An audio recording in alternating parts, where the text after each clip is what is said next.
Hi, welcome to Virtual Construction Assistance Weekly Tips and Tricks. Our tip for today is about creating an end of day task report.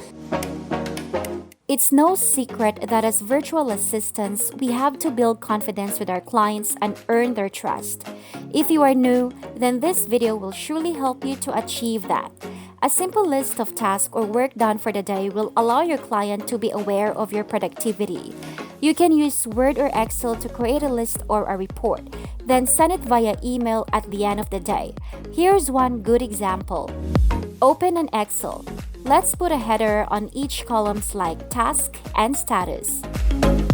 On the task column, write down all the work done today with the corresponding status.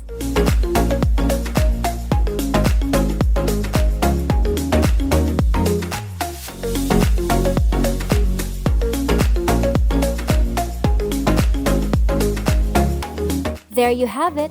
It's just a simple list but helpful for you and your client to track all your accomplishments as VA.